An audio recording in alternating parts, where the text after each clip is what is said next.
Mesdames et messieurs, bonjour et bienvenue sur Free Sport. La ville de Cotonou va connaître dans quelques jours des aires de jeu équipées et éclairées pour sport en journée et en soirée au profit des élèves et des fonctionnaires. Tel est l'objectif poursuivi par la mairie de Cotonou et le centre communautaire EYA, en présence du secrétaire exécutif Nestor Bossou, du chef de cabinet du maire Josué Mehou, et d'autres cadres techniques de la mairie de Cotonou. Le manager du centre communautaire EYA a été reçu en audience par le maire de la ville de Cotonou, Luc Atropo. L'émissaire du centre, promu par Lionel Talon, était venu présenter à l'autorité municipale un projet de développement d'aires de jeu dans 3 écoles publiques de Cotonou pour promouvoir le sport et les loisirs sains à la base. Convaincu du savoir-faire et de la technicité des responsables du centre communautaire EYA en matière d'animation et d'entretien d'espaces communautaires, le maire de la ville de Cotonou a proposé à son hôte de travailler ensemble dans une dynamique de partenariat public-privé pour mettre en œuvre les 2 projets dont les objectifs convergent parfaitement. Parlons des maîtres de jeu à présent. L'arbitrage béninois revient peu à peu dans le giron des compétitions de la CAF et de la FIFA. Absent sur la scène continentale et internationale depuis l'épopée de Bonaventure Kofi Kodia, les arbitres du Bénin sont de plus en plus désignés pour officier les matchs officiels. Cette nouvelle donne réjouit Francis Bian, président de la commission des arbitres de la Fédération béninoise de football. Vous savez, depuis l'ère Kodia, le Bénin est resté orphelin. Nous n'avons plus de représentants. Mais vous avez vu, depuis environ 2 ans, ça a repris.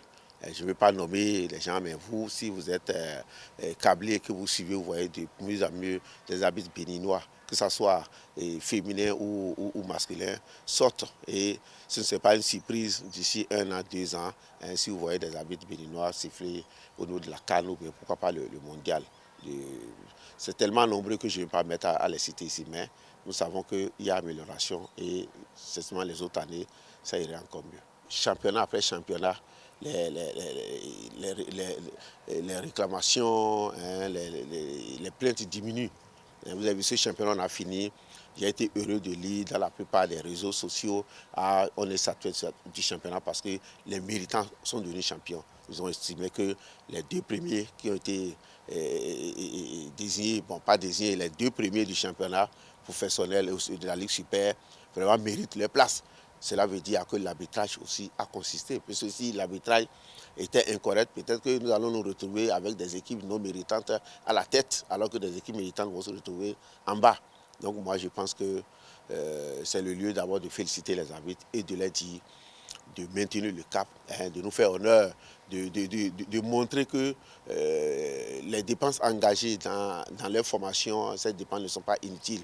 Et c'est ça qui va nous permettre toujours d'aller mieux. Et aussi, le président Martin Deschacus, il faut le dire, tout ce qui est volet arbitrage, c'est sans discussion. Dès lors que vous amenez un projet de formation, un budget, il me dit, si c'est les arbitres qu'il faut former, président, mon accord est d'office, il ne faut même pas attendre que je vienne avant.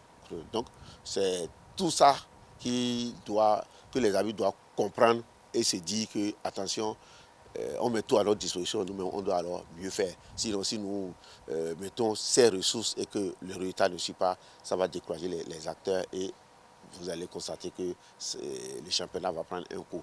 Donc, les arbitres, je m'adresse à vous, il faut vraiment nous faire plaisir, il faut siffler ce que vous voyez. Ne vous laissez pas tenter par quoi que ce soit. Et si vous le faites, vous allez voir que le championnat va s'améliorer et vous-même, vous allez vous retrouver sur le plan international. Handball à présent, le top de la phase nationale groupée de Move Africa League Pro de handball a été donné le mardi dernier au Hall des Arts, Loisirs et Sports de Cotonou. Pour cette première journée, Aspac Dames et Hommes ont fait une belle entrée en lice. Le compte rendu avec Colombe Oussou.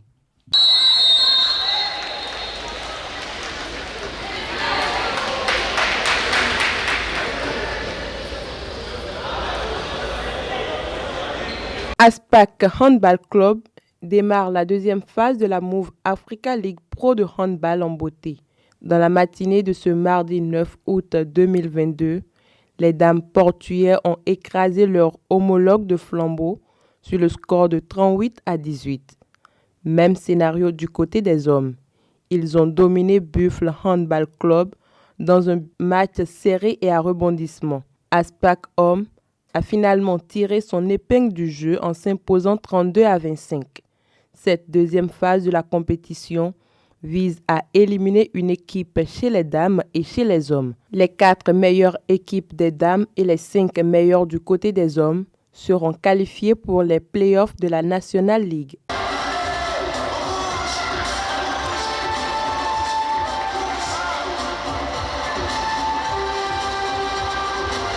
Basketball à présent pour terminer cette édition, pas de repos pour le Bénin. Après plusieurs compétitions, c'est le tour des U23 de quitter Cotonou hier pour le Caire en Égypte où ils sont attendus du 12 au 18 août 2022 pour les éliminatoires de la FIBA 3x3 U23 Africa Conférence Nord. 4 pays sont en compétition. Il s'agit de l'Égypte, l'Algérie, la Tunisie et le Bénin. Mesdames et messieurs, c'est tout pour Free Sport.